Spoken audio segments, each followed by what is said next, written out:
What's up, guys? This is Theo here, coming to you live with Introduction to Python on CodeCademy Part 9 or Lesson 9.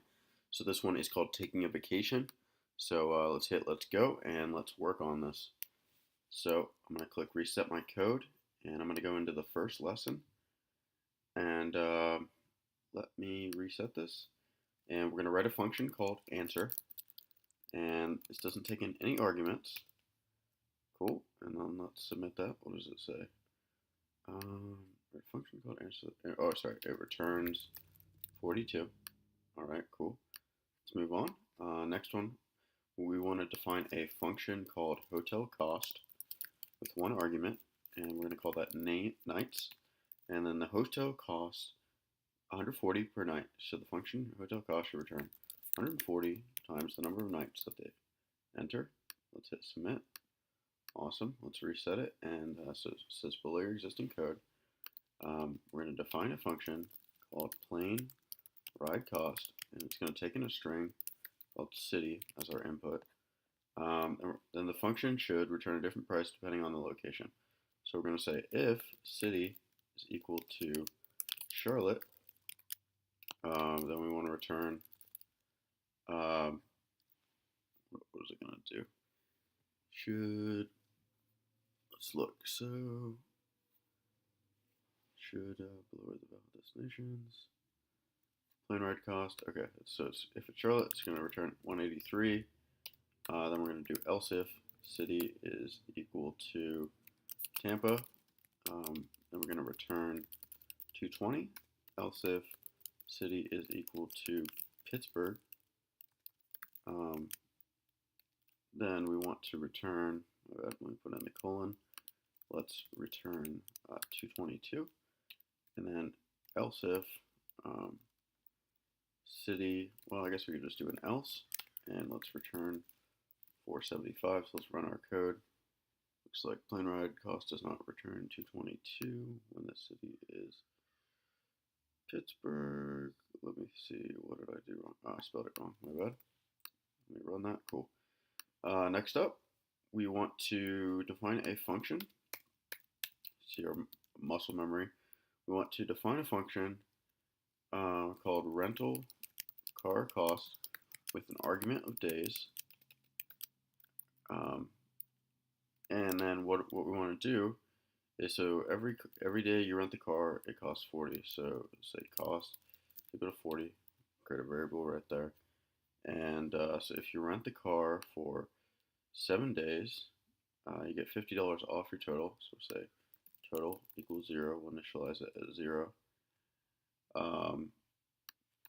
And then if you rent the car for 3 or more days, you can get $20 off your total. You cannot get both of the above discounts. Return that cost. So we'll say, we'll do if days is greater than or equal to 7. So if you rent it for 7 or more days, then what do we want to do? We want to return $50 off your, let's calculate, let's say total. What's total going to be? Total is going to be, what is it going to be? 40 times 7 equals 40 times 7. And also, you're going to get $50 off 50. And then we're just going to return total. And then we're going to say else if days is greater than or equal to 3, then we want to say total equals 40 times 3.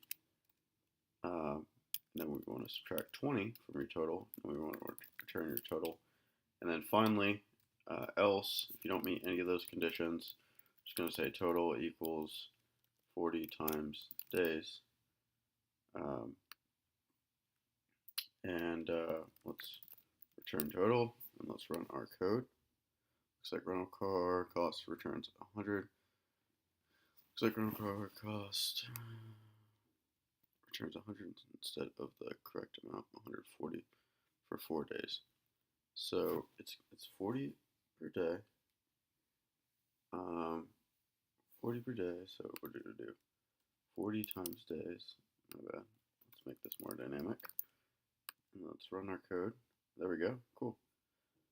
Alright, next up, guys, we are going to define a function called trip cost. And this is going to take in two arguments, city and days, and return the sum of calling the rental car cost days, hotel cost days, and plane ride cost with the city. It's completely valid to call the hotel cost nights function with the variable days, just like the example above.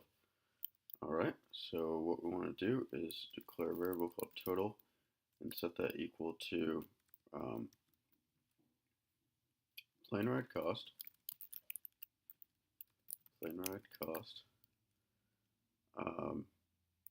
with the city plus, well, let's just initialize it as 0, just because.